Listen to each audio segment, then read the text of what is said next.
Ինչպես մարմինը կարիք ունի սնունդի, այդպես էլ հոգին կարիք ունի մաքրվելու եւ սրբվելու։ Աղանդների գոյությունը ոչ թե հոգեվոր անվտանգության խնդիր, այլ ազգային անվտանգության խնդիր է։ Ինչ է եկեղեցին եւ որ երբեմն ավելի կարեւոր է թե եկեղեցին ինչ չէ։ Այն եկեղեցին, որը ունի 7 խորհուրդները,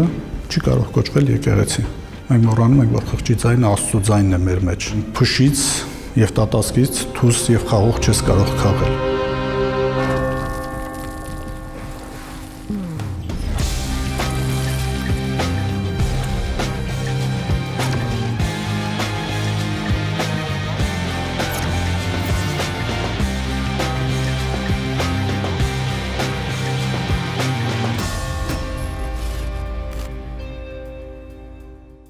Աստվածօգնական Սրբազան հայր։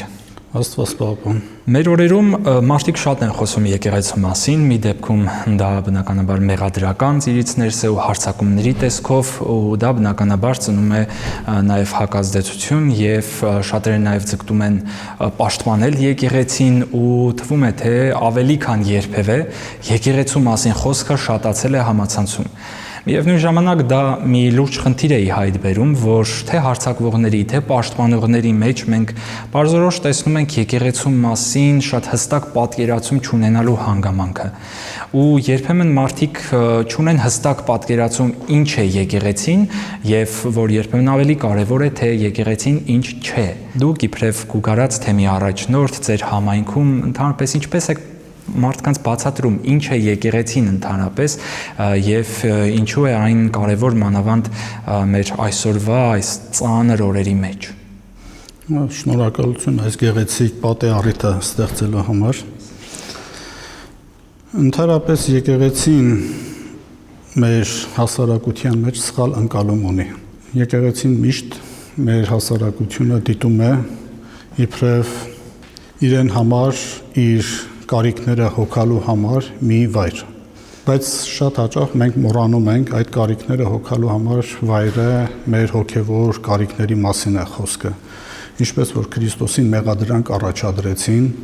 տաճարը 3 օրում քանդել եւ նորը կառուցել։ Քրիստոս հստակ այնտեղ ասում էր հոգևոր շինության մասին եւ ոչ թե այս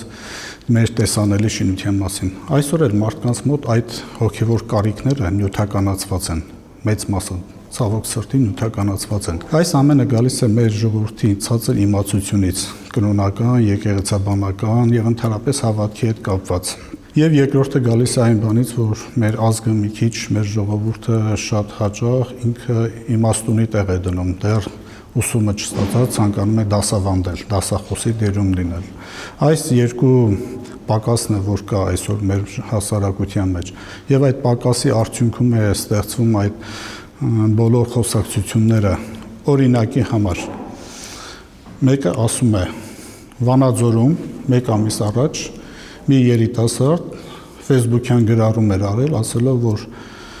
ժամը 8:20 ես եկել եմ եկեղեցի եւ եկեղեցու դուռը փակ է եւ իր համար դա ողբերգություն էր դարձել։ Բայց պարզ հասարակ մի բան է ծնվում այնտեղ։ Այս մարդը ինչքան եկեղեցի չի եկել, որ չգիտի եկեղեցին երբ է փակվում։ Կամ ընդհանրապես հասարակության մեջ մի բան կա, որ սրբի դուռը չի փակվում։ Պարզ հասարակ մի բան կա։ Եթե դուռ կա, նշանակում է պիտի փակվի։ Դրան հասկացողությունը այդ է։ Եվ ամբողջ իմաստը փոխվել է։ Վանքերը փակ համակարգ են եղել, մարդու մուտքը արգելված է եղել միայն տոնական օրերին։ Այո։ Եվ հիմա, չգիտես ինչու, սխալ ընկալում կա մարդկանց մոտ, որ պիտի եկեղեցին միշտ բաց լինի։ Եվ ինքը երբ որ ժամին ինքը ցանկություն ունի եկեղեցի գնալ, այն էլ խնջույքներից հետո, եթե մի բաժակ գինով ցածեն, հիշում են եկեղեցի։ Եվ այդ պահին եկեղեցին իրենց իր ծառայությունը պիտի մատուցի, դռները բաց, կրնկի վրա բաց, իրեն պիտի սպասի եւ իր քմաճույքները տանի։ Այս ամենից մենք տեսնում ենք, որ եկեղեցուց գողություններ լինում են ու ես այս ամենը գալիս է մեր ցածր կրոնական իմացությունից։ Ինչպես հավատացյալը բարձրացնի իր հոգևոր գիտելիքները, ինչպես կրթվի հոգևոր կրոնական, աստվածաբանական առումով, որովհետև շատ հաճախ ասում են գալիս եմ եկեղեցի, ոչ մի բան չեմ հասկանում, գնում եմ տուն, ընդհանրապես ինչպես է եկեղեցում կազմակերպվում կրթական կյանքը։ Ցանկացած թեմական կառույցներում գիտեք որ կան թե Կիրակնորիա դպրոցներ, սոցիալ-կրթական կենտրոններ, երիտասարդ միություններ, տիկնաց միություններ, այս ամենի նպատակը միտված է այն բանի համար, որպեսզի հասարակության կյանքը ավելի բարելավի եկեղեցական առումով։ Այս երեխաները, որոնք գալիս են Կիրակնորիա դպրոց, այնտեղ նպատակը ոչ միայն այդ երեխաներին զբաղեցնելն է, փողոցից կտրելն է, այլ նրանց տալ կրոնական, ազգային իմացություն։ Նույնը երիտասարդները ավելի արդեն իրենց հասուն, ավելի մատչելի գրականությամբ ծանոթանում են եկեղեցական կարգուկանոններին, ավանդույթներին,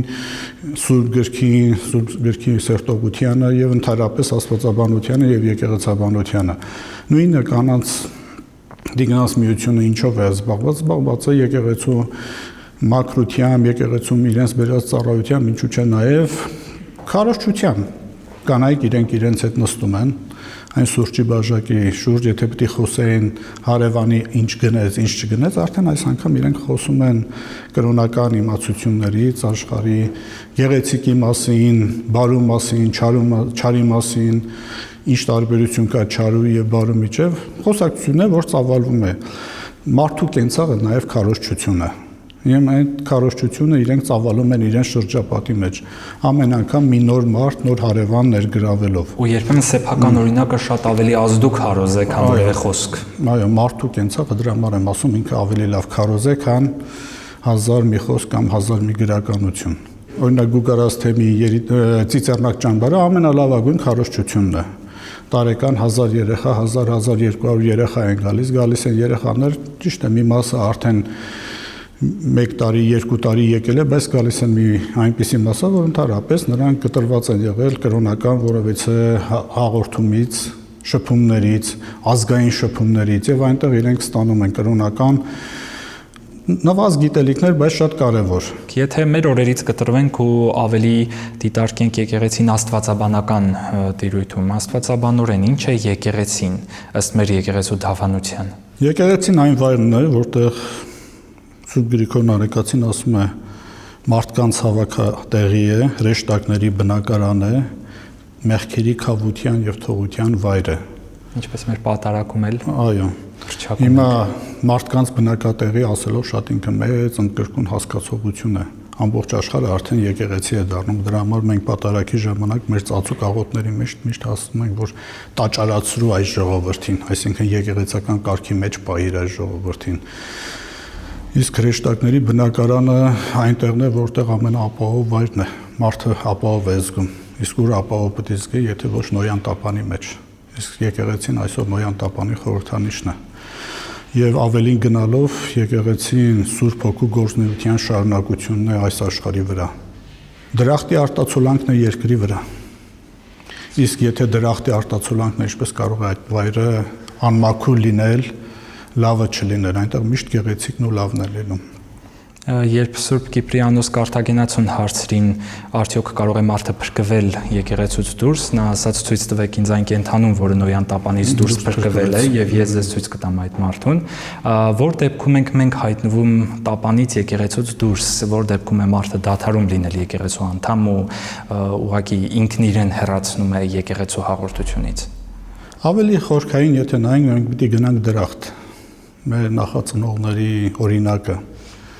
Ադամը ինչպես ինքը իրեն դուրս դրեց դրախտից իր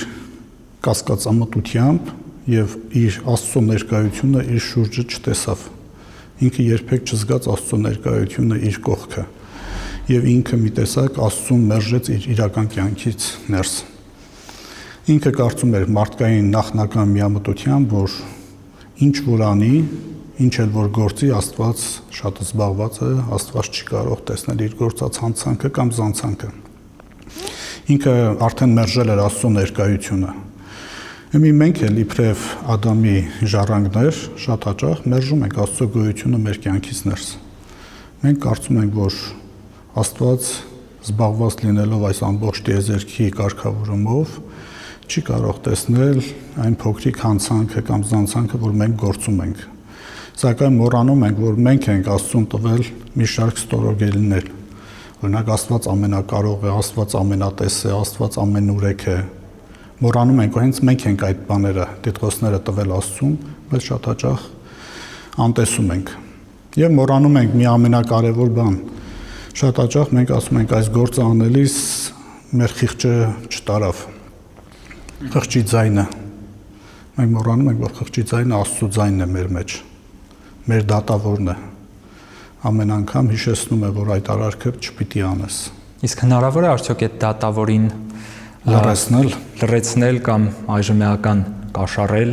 կամ դարձնել կամակատար։ Եթե մենք Աստծո ձայնը լրացնում ենք մեր մեջ, անտեսում ենք Աստծո ձայնը, Աստված շատ հաճախ մեզ հիշեցնում է իր ներկայությունը մեր մեջ։ Մեզ գալիս է մի ժամանակ, որ Աստված լռում է։ Երևի դա ամենասարսափելի ժամանակն է հայտնվում մարդու կյանքի մեջ, որ մարդը մնում է միայնակ։ Մատթեոսի ավետարանի մեջ ասում է. Ես ձեզ հետ կլինեմ մինչև աշխարհի վերջը։ Աստված մարդուն երբեք միայնակ չի թողնում։ Բայց պահեր են գալիս, որ մենք մեզ միայնակ ենք զգում, եւ այդ միայնակ լինելը այն է, որ մենք Աստծո ներկայությունը մեր կյանքի մեջ չենք տեսնում։ Մենք հաղորդակցության մեջ չենք Աստծո հետ։ Մարդու ամենագերագույն հաճույքը պահը այն պահն է, երբ մարդը աղոթքի է կանգնում։ Մարդ Աստված անհասանելի կապն է ստեղծվում։ Եվ այդ կապը ստեղծվում է եկեղեցու միջոցով, եկեղեցական կարգ ու կանոնի համաձայն, թե ընդհանրական աղոթների ժամանակ եւ թե անհատական աղոթների ժամանակ։ Եվ շատ հաճախ, եթե մենք միայնակ ենք զգում, ուրեմն այդ կապը եթե չենք ունենում, մարդու ներքին աշխարհը փոթորկվում է ամբողջությամբ։ Եվ այդ պահերին է, որ վրա է հասնում, մարդը դառնում է հարբեցող, մարդը դառնում է հայոյող, մարդը ինքնասպանության փորձեր է կատարում, այս սա գալիս է այն պահից, երբ որ Աստված լքում է մարդուն։ Այ ոչ թե Աստված է լքում, այլ մենք ենք լքում Աստծուն։ Այսինքն մենք ենք ստեղծում նախադրյալներ, որ Աստված պարզապես չկարողանա։ Մենք պետք է միշտ հիշենք, որ Աստված իր գորովագութ գիրկը բացած սպասում է ամենայն ժամ իր մեղավոր որդու դարձին։ Հարցը մենք կվերադառնանք, թե չէ։ Բայց Աստված բազմաթիվ ճանապարհներ է ստեղծում։ Աստվածային իմաստությամբ հարթված այն բազում ճանապարհները, շատ ճանապարհներ կան։ Մենք պետք է իմաստուն լինենք, ունենանք այն գիտակցությունը եւ այդ ճանապարհներից մեկը փնտրենք եւ գտնենք։ Մի ընկալում կա, որ դարձյալ տարածված մտայնություն է, ասում են, խոսում եք մարդու եւ Աստծո մասին, մենք կարիք չունենք միջնորդների ու գնում է արդեն պոպուլիստական արտահայտությունները, մեզ պետք չի միջնորդ, մենք ինքներս կաղոթենք, մենք ինքներս կվերադառնանք, մենք մեր Աստծո հետ մեր այսպես սիներգիան կապահովենք, մեզ այլևս եկեղեցին պետք չէ։ Հետևաբար ինչ դեր ունի Աստծո եւ մարդու այդ կապի մեջ եկեղեցին, արդյոք դա անհրաժեշտ է եւ ինչ կլինի, եթե մարդն Աստծո հետ մնա մենակ առանց եկեղեցու։ Շատ արդիական հարց է, այսօր շատերի կողմից հնչեցված։ Օրինակ այս վերջերս մեր տարածաշրջանում մեկ երիտասարդ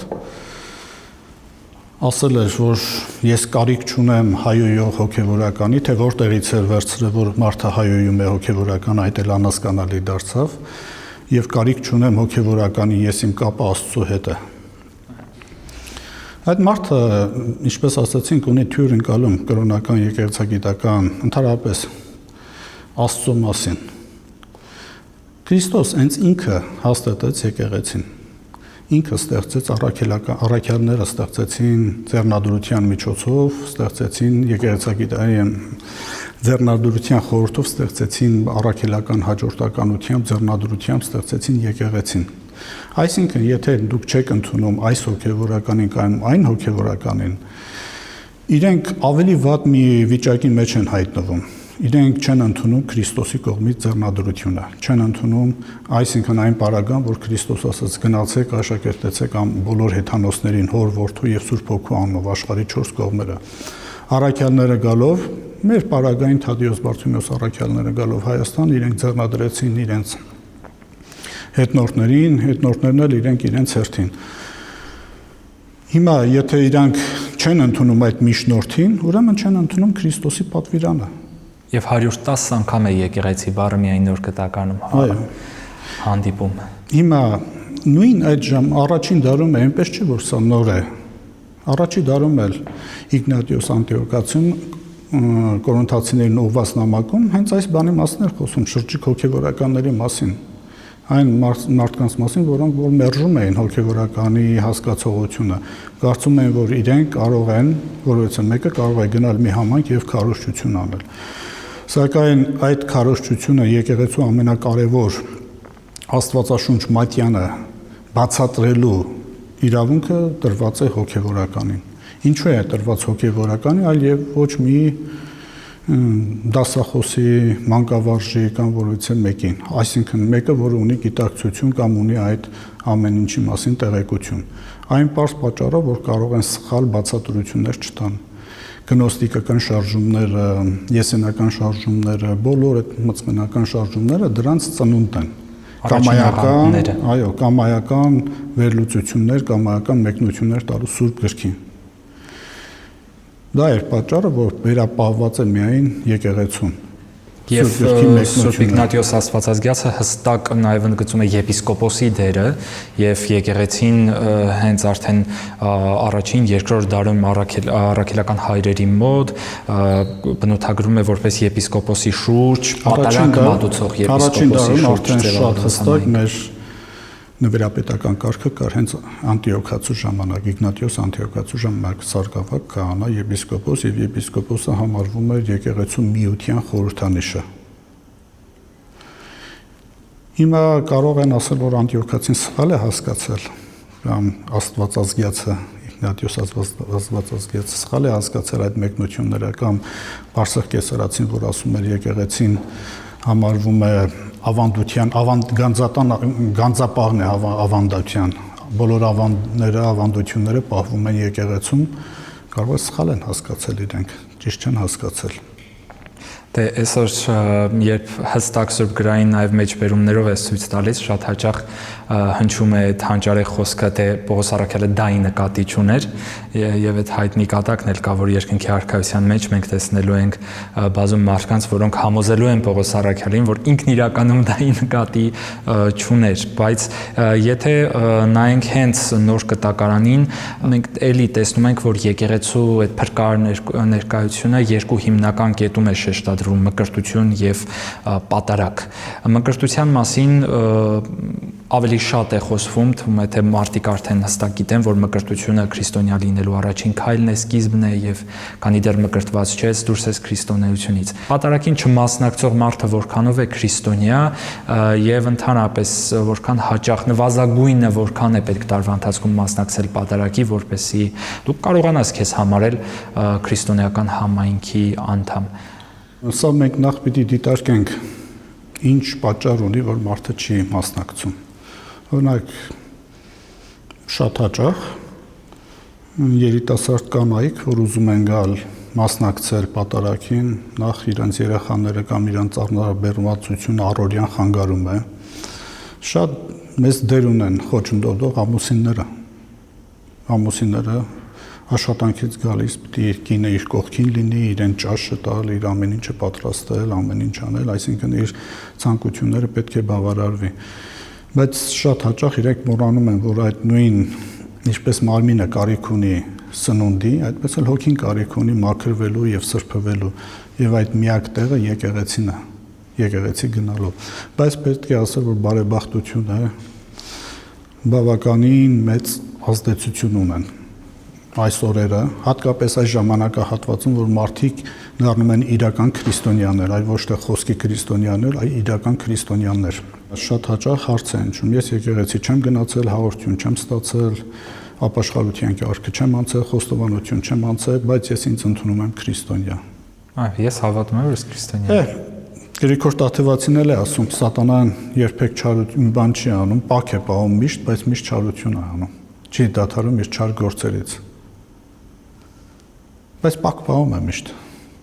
Հիմա այս մարդիկ, որոնք ասում են, որ ես եկեղեցու անդամ եմ, բայց հաղորդակցության մեջ չեն եկեղեցու հետ եւ իրենց արարչի հետ, ինչպես կարող են լինել իրենք քրիստոնյա կամ եկեղեցու անդամ։ Բայց այս ժամանակահատվածում մի դրական բան էլ եղավ, շատ մարդիկ ցույց տվեցին իրենց ով լինելը։ Այսքան շատ քրիստոնյաներ մենք չենք տեսել հայ ժողովրդի կյանքում։ Հիմա բոլորը տեղի անտեղի սաղմոսներ են մեջ բերում, պատմություններ են հիշում են, որ իրենց պապերը եղել են քրիստոնյաներ, եթե առաջ իրենք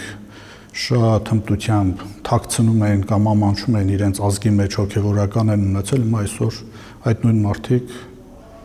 ուրախությամբ բարձրաձայնում են, բայց իրենք ունենալով հետին նպատակ իրենց ծև գործերը թաքցնելու այդ իրենց պապերի անվան տակ։ Երևի թե այն փուլում ենք, որ ավետարանական խոսքով այծերը բաժանվում են գառներից։ Դե դրա համար եմ ասում իրական քրիստոնեության շրջանը հիմա։ Եթե սրանից 20-30 տարի առաջ որևէ մեկը կարող էր ասել ես քրիստոնեության մասին, հայ եկեղեցու մասին, մկրտության մասին տեղեկություն չունեմ, այսօր չի կարող ասել։ Օրինակ Գուգարաց թեմի գյուղերից մեկում մի մեծահասակ տատիկի հետ նստած խոսում էինք։ Հարցնում ենք, որ դուք սերիալները դիտում եք, ասում եմ այո, ասում հավանաբար ձեր թորնիկը կամ որևէ մեկի օգնությամբ եք, չէ՞, նայում այդ բանը անում։ Չէ, ասում եմ ես ունեմ պլանշետ, ես ինքնուրույն կարողանում եմ մտնել եւ իմ ցանկացած բանը նայել։ Հիմա հարց է առաջացնում, եթե այդ մարդը 80 տարեկան կար, երևի ավելի էլ լիներ, ինքը կարողանում է ինքնուրույն իր ցանկացած սերիալը նայել, հաղորդումը նայել, ինչու ջանք չի անում իր փրկության համար, բան տասնաբանյային նայել, նարեկացուն հետևել, պատարագի մասին տեղեկություն ունենալ, այսինքն ինքը արդեն ինքը ունի գիտակցություն եւ պիտի պատասխան տա իր գործերի համար։ Այս այն ժամանակն է գալիս Ղուկաս ավետարանը չի ասած, որ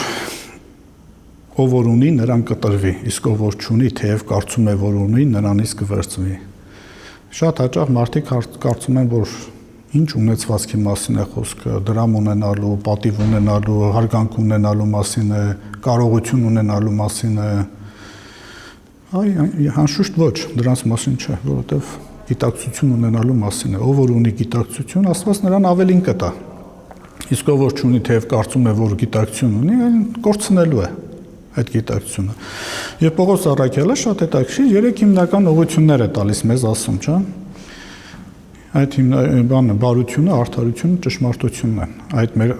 կյանքի ապրելակերպի գիտակցությունը ծնում է դրանք։ Բարությունը այն է, որ ուղղությունը վերցնում դեպի Աստված, որտեղ Աստված ինքը բարի է։ Այս բարին լինել նշանակում է հավատ ունենալ, նշանակում է բարի լինել։ Աստվածային հոգեղեն մի պտուղ։ Երկրորդը արդարությունը, որը գալիս է հույսից։ Այն մարդը, որը հույս չունի, չի կարող արդարադատ լինել։ Ճիշտ եւ ճիշտ մեր դատավորների այսօրվա իրականացած դատավարությունների մասին են։ Այն կեղծ դատավարություններ, որոնք այսօր իրականացվում են, գալիս է մի բանի պատճառից, որտեղ մարդիկ չունեն հույս։ Հույսի պակասից է գալիս այս ամենը։ Եթե նրանք ունենային հույս, չէին կարող լինել անարդար։ Եվ վերջինը ճշմարտությունը, որը սիրո բյուրեղացումն է, թանձրացնում է մարդու մեջ։ Եթե Քրիստոսի սերը կա, մարդ չի կարող լինել ստախոս։ Ինքը միշտ լինում է ճշմարտախոս։ Եվ այս 3 հիմնական ուղղություններն է, որ Պողոս Առաքյալը թելադրում է մեզ քրիստոնյաներից օգտվել եւ ասում է իր Եփեսացիներին ուղղված իր նամակում, չէ՞։ Հավատը, հույսը, սերը եւ ճշմարտությունը, բարությունը, ճշմարտությունը սրանք արդարության, սիրո պտուղներն են։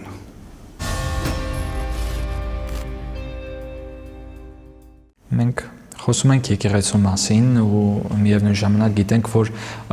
ինչեցված ու էլի շատ թյուրընկալումներ ունեն հստակ աղբյուր։ Այսօր բավականին ակտիվ քարոզչական գործունեություն են վարում նաև որոշ կրոնական կազմակերպություններ, որոնց ավանդաբար դարեր շարունակ իր աստվածաբանական տեսանկյունից հայ առաքելական եկեղեցին որակել է իբրև աղանդ։ Աղանդ բառը կա նաև Աստվածաշնչում, աղանդները եղել են առաջին դարում, աղանդավորական կառույցները մշտապես զուգորդվելով տարբեր եկեղեցիների կյանքում եղել են, միշտ հարվածել են առաքելահիմն եկեղեցիներին, այսօր նրանք ստացել են նաև մեդիա գործիքներ, ֆինանսավորում դրսից, գրանտերից օգտվելու հնարավորություն, խոսքի ազատության շղարշի տակ ամենատարբեր հյուրընկալումներ տարածելու հմտություն, ինչպես է այսօր հայ եկեղեցին որակում, որ կրոնական կազմակերպություններ են աղանդ եւ ինչպես հավատացյալը տարբերի աղանդավորներին ուղղափառ առաքելական մեր մյուս եկեղեցիներից։ Հավատացյալը համար մի քիչ դժվար է լինելու, եթե մենք անդրադառնանք եկեղեցու հիմնական կոչումներին, այն եկեղեցին, որը ունի Սուրբ 7 խորհուրդները, չի կարող կոչվել եկեղեցի։ Այսօր աղանդավորների մեծ մասը Հայաստանում չունեն ձեռնադրություն, կարգը չունեն պսակադրությունը որպես խորհուրդ իբրև վերջին օծումը չունեն, իրենց մոտ կա դրոշմը չունեն, մկրտություն եւ ապաշխարություն, մկրտություն եւ հաղորդություն, անգամ ապաշխարության խորհուրդն էլ որպես այդպեսին չկա իրենց մոտ։ Հիմա եթե այս 7 խորհուրդները չունեն, իրենք ուրեմն չեն կարող լիարժեք եկեղեցի կոչվել։ Եթե եկեղեցին չունի առաքելական հաջորդականություն, այսինքն ձեռնադրություն, ինչպես կարող է ինքը եկեղեցի կոչվել։ Ցանկացած մի կրոնական կազմակերպություն, որը չգիտես որտեղից 1800-ական թվականներից ծնունդ է առնում, ինչ պատճառներով, եւ ուզում է համեմատվել դոմինանտ եկեղեցիների հետ, սա արդեն աբսուրդ է։ Որտեղ դոմինանտ եկեղեցիները ունեն իրեն ուրույն աստվածաբանական գիծ ունեն իրենք։ Հենց ինչպես ասացինք, առաքելական հաջորդականությունը։ Ցանկացած ծեսը վերցնենք, ծիսական արարողությունները լինում են կանոնական, կարևոր խոսքը, որը եկեղեցին 4-րդ դարից մինչև մեր օրերը հստակ կարգ ու կանոնով սահմանված աղոթներ ունի, որը օգտագործում է ընդհանրական եկեղեցիների ժամանակ։ Ծիսական օրինակ մկրտության ժամանակ երբ կարող է մկրտությունը վավերական լինել, երբ գոյություն ունի նյութը, այսինքն ջուրը եւ մեռոնը, շարժը, ինչ շարժ պիտի արվի եկեղեցում, եւ երրորդը խոսքը, ինչ խոսք է ասվում։ Հիմա եկեք համեմատական անցկացնենք այն մեկ ուրիշ կրոնական կազմակերպության հետ։ Խոսք չես տեսնի ոչ միտեղ, տվյալ հովիվի կամ այն անձով իրավասու է կատարել այդ արարողությունը իր ցանկության, մտքի ցանկության արգասիքն է։ Ինչ ուզում խոսում է այդ պահին, ընդ որում երբեմն նաև կանոնակարգված խոսք չկա այնտեղ։ Անհասկանալի լեզուներով անվանելով դա ցանկացած տեղ կարող են իրենք մկրտություն անել։ Հավանաբար տեսած պիտի լինեք 2-3 օր առաջ լողավազաններից մեկում կատարում են այդ նույն մկրտության արարողությունը։ Եվ շարժը անհասկանալի բաներ բոլորը։ Հիմա սա ոնց կարելի է համեմատել այն եկեղեցական կարգ ու կանոնների հետ,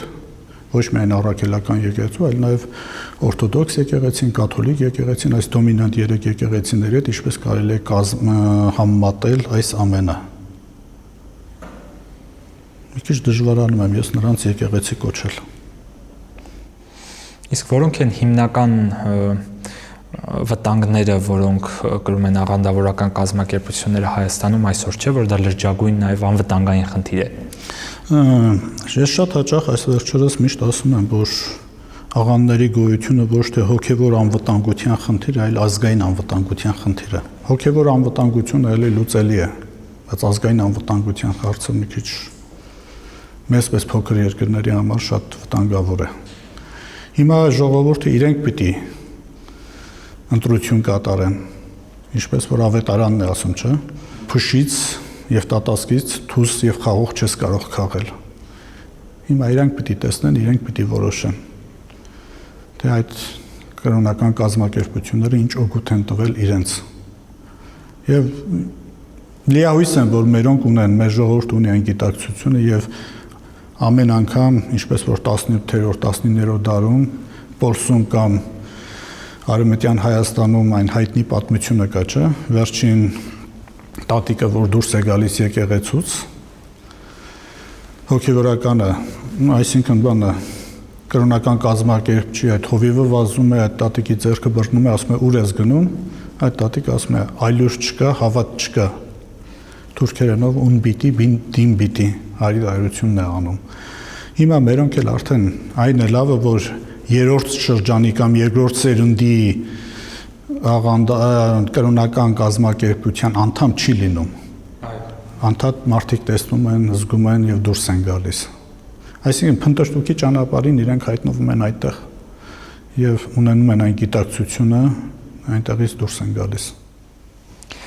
Ու քանի որ ինչպես տեսնում ենք տարբեր կողմերից են հարձակումները հայ առաքելական եկեղեցու վրա ու բնականաբար մշտապես հնչում է խոսք ի պաշտպանություն, երբեմն այսպիսի տպավորություն է, որ մշտապես անշուշտ պաշտպանում ենք մեր մայր եկեղեցին, բայց միևնույն ժամանակ կարծես քիչ են անդրադառնում հենց խնդիրներին։ Ձեր դիտարկմամբ որոնք են այն 3 հիմնական խնդիրները, որոնք ծառացած են Աթոռ Սուրբ Էջմիածնի հայ առաքելական եկեղեցու առջև եւ առաջիկա տարիներին պետք է հավատացյալները, կամավորները փորձեն օգնել հոգևորականներին ու միասնաբար իբրև հոտ ու հովիվ այդ խնդիրները լուծել։ 3 հիմնականները։ Ամենակարևորը հոգևորականների պատրաստությունը, որովհետև բավականին հոգևորականներ չկան։ Առավել ևս այս 18 թվականից հետո մի տեսակ հարված եղավ Գևորգյան հոգևոր ճեմարանին եւ դիմորդների թիվը զգալի պակասեց։ Բայց փառք Աստծո այս տարի բավականին դիմորդներ կան, նորից բարձրանում է։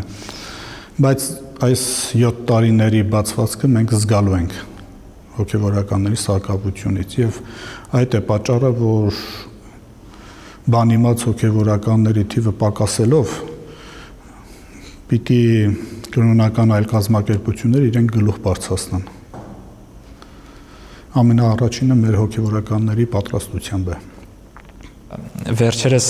մի դեպք լսեցի, որ քահանաներից մեկն էր պատմում, իր համայնքում մի կին ամեն օր գալիս է եկեղեցի ու ստակ մի բանի համար է աղոթում, այդպես կիսվում է տեր հոր հետ, ասում է ես ամեն օր գալիս եմ, որպեսզի աղոթեմ, որ մեր հոգևորականները շատանան։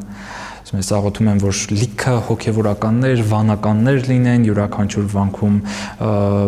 լինեն թե վարդապետներ, թե ճգնավորներ, մի խոսքով որ եկեղեցական հոգևոր կյանքը ծաղկի, ու տղա զավակ ունի ու հոգևորականն ասում է իսկ տղատ ուզում ես գնալ ճեմարան,